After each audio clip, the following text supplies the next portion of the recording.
Pemerintah tengah mengkaji pembatasan penggunaan BBM bersubsidi jenis Pertalite atau RON 90 bagi kelompok masyarakat tertentu.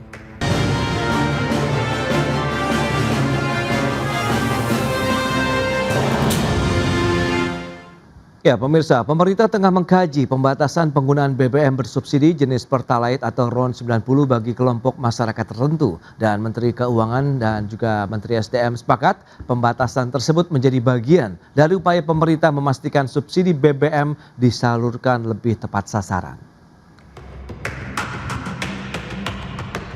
Pemerintah tengah mengkaji pembatasan penggunaan BBM bersubsidi jenis Pertalite atau RON 90 bagi kelompok masyarakat tertentu. Menteri Keuangan menjelaskan bahwa pembatasan tersebut menjadi bagian dari upaya pemerintah memastikan subsidi BBM disalurkan lebih tepat sasaran.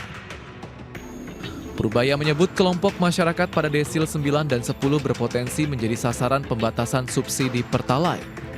Menurutnya kebijakan tersebut nantinya dapat diterapkan secara bertahap setelah sistem pendukungnya siap.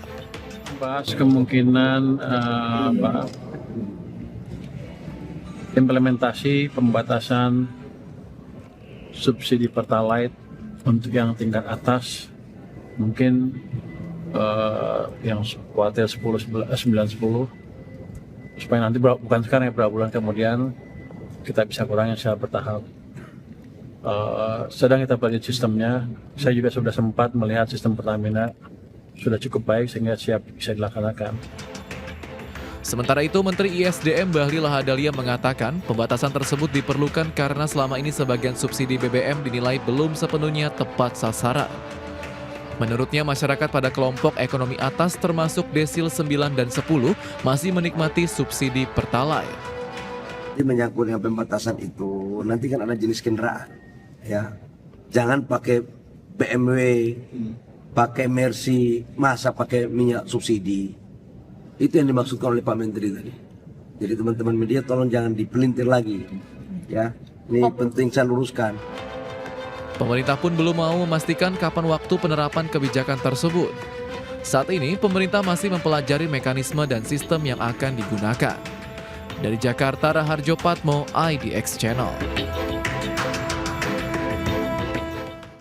Ya, pemirsa, untuk membahas tema kita kali ini, distribusi BBM subsidi dibatasi, jaga kesehatan anggaran negara. Kita sudah tersambung melalui Zoom bersama dengan Bapak Tulus Abadi, Ketua Forum Konsumen Berdaya Indonesia. Langsung saja kita sapa ini. Halo, Pak Tulus, apa kabar?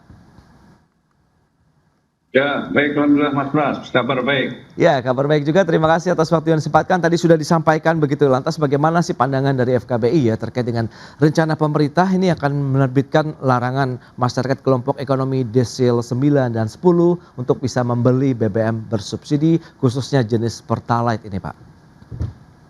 Ya, begini, sebenarnya kan soal isu subsidi energi untuk masyarakat menengah bawah itu harusnya memang menjadi fokus kebijakan sejak awal, karena kan memang subsidi energi itu harusnya diberikan kepada masyarakat menengah bawah dan atau untuk kendaraan transportasi umum, bukan kendaraan pribadi.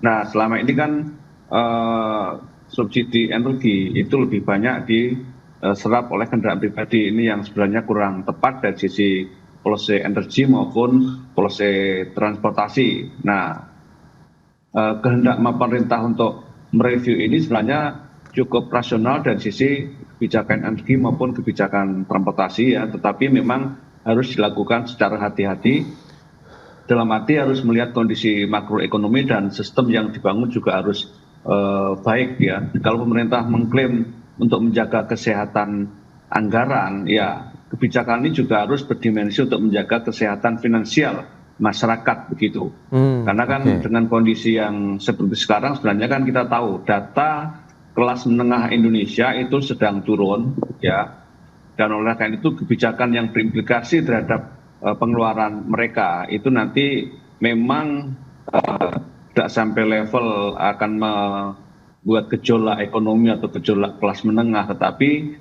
kita khawatir juga kalau tidak dilakukan secara cermat, secara hati-hati nanti bisa menurunkan daya beli kelas menengah gitu. Ini yang harus dimitigasi agar dampaknya jangan sampai eskalatif dan kemudian menimbulkan satu gelombang inflasi yang besar di tengah masyarakat.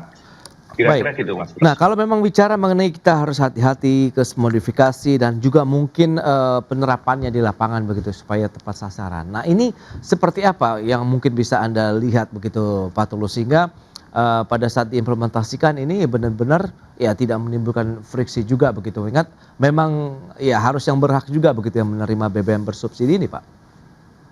Ya, pertama kalau soal dampak, saya kira akan pasti ada dampak ekonominya ya, karena kan BBM untuk kelas apapun pasti menjadi pilihan masyarakat karena saat ini kan masih 20% masyarakat yang menggunakan transportasi umum sehingga masih berbasis kendaraan pribadi. Nah, kalau ada perubahan harga terhadap BBM pasti akan berdampak terhadap pengeluarannya maupun daya belinya. Oleh karena itu dalam memformulasikan soal desil 9 dan 10 itu ya soal angka-angka desilnya itu benar bahwa desil 9 dan 10 katakanlah orang mampu, tetapi irisan-irisan terhadap formulasi desil 9, 8 dan seterusnya itu harus betul-betul presisi ya, kalau meminjam bahasa polisinya itu presisi gitu, sehingga tidak ada salah babat, tidak ada salah kalkulasi sehingga masyarakat menengah bawah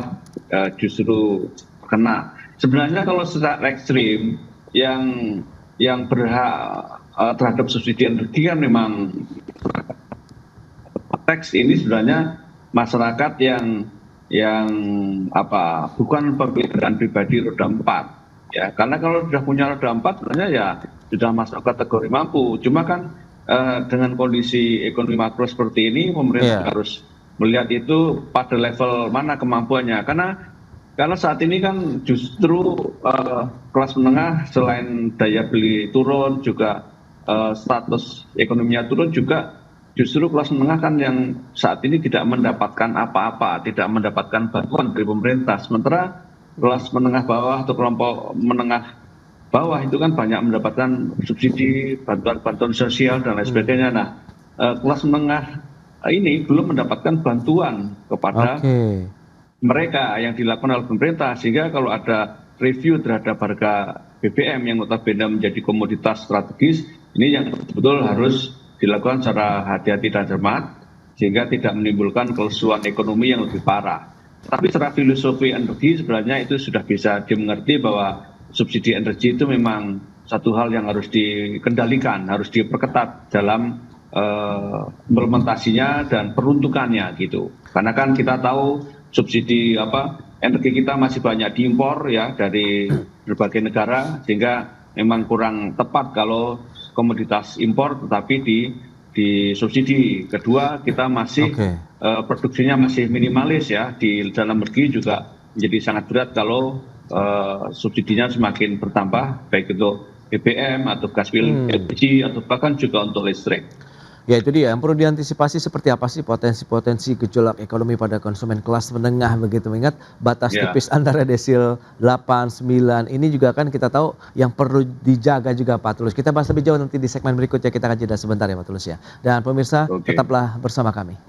Ya, Anda masih menyaksikan Market Review pemirsa, dan berikut ini kembali kami akan sampaikan data, kita akan cermati bersama seperti yang bisa Anda saksikan di layar televisi Anda. Ini dia, bagaimana dengan pembayaran subsidi dan juga kompensasi untuk energi per semester tahun 2026 ini seperti yang bisa Anda saksikan di layar televisi Anda. Sudah mencapai 233 triliun rupiah kalau kita bandingkan dengan semester 1 tahun 2025 ini ada kenaikan sekitar 44,4% dari 161,4 triliun menjadi 233 triliun rupiah untuk pembayaran subsidi dan juga kompensasi energi. Berikutnya kita akan lihat bagaimana dengan volume penyaluran dan juga alokasi solar dan bensin subsidi di tahun 2026. Kita lihat seperti apa realisasi dan juga alokasinya ini selalu lebih tinggi dibandingkan dengan realisasi solar itu kita lihat 18,5 juta kiloliter untuk alokasi di tahun 2026, penggunaannya baru mencapai 10,9 juta kiloliter kiloliter. Sementara untuk bensin 16 juta kiloliter, sementara alokasi yang sudah disiapkan sekitar 28,7 juta kiloliter di tahun 2026 ini. Itu dia beberapa data yang sudah kita sampaikan dan kita lanjutkan kembali perbincangan bersama dengan Bapak Tulus Abadi. Ya, dengan beberapa informasi tadi yang sudah disampaikan dari sisi penyalurannya, kemudian bagaimana beban subsidi juga yang sudah diberikan oleh pemerintah, kemudian bagaimana akan dibatasi rencana pemerintah begitu untuk mengefektifkan lagi penerima manfaat dari subsidi energi ini, Pak Tulus. Lantas bagaimana dengan tadi supaya ya mengingat batas yang tipis juga nih antara desil 89 begitu, adakah potensi-potensi gejolak ekonomi pada konsumen kelas menengah yang perlu diantisipasi nih, Pak? Ya, baik. Kalau terkait gejolak, saya menduga tidak sampai level gejolak besar-besaran gitu ya. Dalam arti menimbulkan reaksi satu gejolak besar, tapi mungkin lebih kepada menurunnya daya beli masyarakat.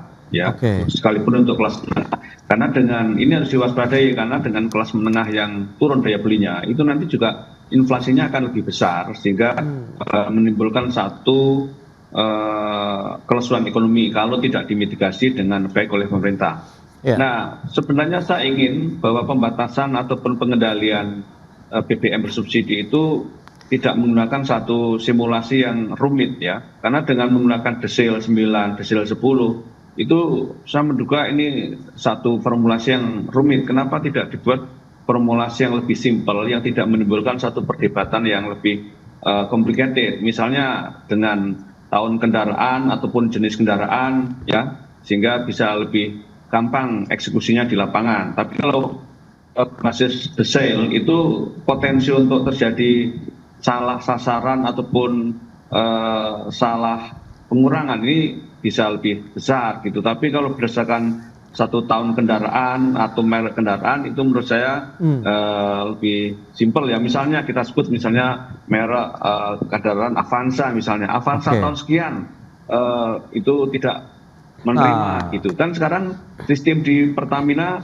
itu sudah cukup valid, cukup baik ya, dengan tinggal barcode yang sudah ada itu ditambah dengan tahun kendaraan ataupun merek ataupun jenis kendaraan, sehingga eksekusi di lapangan itu lebih gampang dan istilah kata no debit ya. Tetapi kalau berdasarkan detail itu nanti debitnya bisa berkepanjangan gitu. Nah, apalagi kita lihat data-data di semua kementerian kan masih sering terjadi perbedaan antara data ESDM, Pertamina ataupun juga data Kemensos. Nah, nanti kan karena ini menyangkut desil dan lain sebagainya kan artinya merujuk data dari Kemensos gitu. Nah, ini yang harus hati-hati betul di dalam penerapan dan eksekusinya, sehingga tidak menimbulkan satu sengkarut yang terkait dengan masalah keakurasian data. Sehingga kita dorong pemerintah bersama Pertamina bisa membuat formulasi yang lebih simpel, yang lebih gampang eksekusinya, dan tidak menimbulkan satu gejolak yang sifatnya teknis administratif. Tapi kalau soal gejolak ekonomi karena ada pembatasan ini yang saya kira tidak bisa dihindari. Tinggal bagaimana nanti mitigasi-mitigasi yang diberikan oleh pemerintah untuk masalah dampak atau gejolak ekonominya. Seperti tadi saya kasih gambaran bahwa kelas menengah kita sedang turun, kondisi ekonomi di satu sisi ya. Kalau menurut versi BPS kan memang pertumbuhan ekonomi kita baik 5,6%, tetapi yang dirasakan masyarakat di lapangan kadang berbeda. Nah, inilah yang mesti dilihat secara komprehensif. Oke, nah yang paling ideal dan efektif nih dari sisi Anda, Pak Tulus, ini di yang mana nih kalau memang kita ingin melakukan pembatasan dari sisi penggunaan ataupun penjualan BBM bersubsidi ini? Ya, pertama bahwa pembatasan dan pengendalian BBM bersubsidi saya kira itu hal yang rasional ya, karena menyangkut kesehatan anggaran, kesehatan energi, dan juga masalah tepat sasaran dari sebuah subsidi energi. Namun formulasi-formulasi yang diberikan betul-betul lebih simpel ya. Sebenarnya kalau paling simpel ya mereview harga secara keseluruhan. Tetapi kan pemerintah pasti tidak berani dengan kondisi seperti sekarang. Ya, tetapi kemudian dicoba formulasi yang lebih wisdom dengan desil 9, desil 8 dan lain sebagainya. Nah, tadi saya katakan ini yang dengan formulasi berbasis desil itu bisa jadi sengketa di lapangan bisa lebih besar, dan saya khawatir itu nanti menimbulkan satu kredit di SPBU, ya kemacetan lah dan lain sebagainya. Nah, sehingga saran saya itu formulasinya lebih simpel dengan menggunakan formulasi-formulasi yang lebih sederhana sehingga gampang dieksekusi, ya seperti tahun kendaraan, jenis kendaraan, dan formulasi lainnya yang lebih simpel. Nah, atau juga kalau nanti datanya cukup valid, ya bisa saja itu ketika terjadi sengketa terhadap desil bisa diselesaikan, tapi itu kan butuh waktu. Kan tidak mungkin penyelesaian sengketa terhadap formulasi desil 9 dan 10 itu di lapangan secara langsung, tapi butuh waktu ke apakah ke Kemensos atau ke SDM sehingga ada tepat sasaran, dan itu selalu begitu ya. Terhadap kasus-kasus yang lain, apakah dulu ada pembatasan subsidi listrik untuk golongan 900 volt ampere ya, karena subsidi ada yang tidak gitu. Mengingat desil 9 dan 10 begitu yang akan disasar dari rencana pemerintah ini, Anda melihat ini akan lebih nanti implementasi di lapangan ini lebih akan banyak ya mungkin friksi seperti yang sudah Anda sampaikan, atau memang kita harus mengkaji lebih jauh lagi tapi dengan berkejaran dengan waktu tentunya juga nih Pak Tulus, singkat saja. Ya, pertama soal formulasi mungkin yang harus dipikirkan secara matang sehingga tidak menimbulkan satu masalah di lapangan yang justru bisa menimbulkan kredit. Tapi dasarnya bahwa pembatasan BBM subsidi itu satu hal yang memang rasional untuk dilakukan baik pada konteks energi, transportasi maupun ekonomi. Baik, nanti kita tinggal tunggu saja begitu bagaimana upaya pemerintah kalau memang ada pembatasan ini, dan semoga nanti pada saat implementasinya di lapangan begitu bisa diterima semua pihak masyarakat begitu. Khususnya memang kalau yang disasar tadi adalah desil 9 dan 10 dan sesuai dengan data dan keakurasian dan kepresisian data yang sudah Pak Tulus sampaikan tadi begitu ya. Baik, Pak Tulus, terima kasih nih atas informasi update dan juga insight yang sudah diberikan kepada pemirsa. Selamat melanjutkan aktivitas Anda kembali. Salam sehat. Terima kasih Pak Tulus. Baik, terima kasih. Baik pemirsa, 1 jam sudah saya menemani Anda dalam Market Review, dan ikuti terus beragam informasi pilihan hanya di IDX Channel, TV bisnis nomor 1 di Indonesia. Saya, Prasetyo Wibowo, beserta seluruh kerabat kerja yang bertugas pamit undur diri. Terima kasih, sampai jumpa.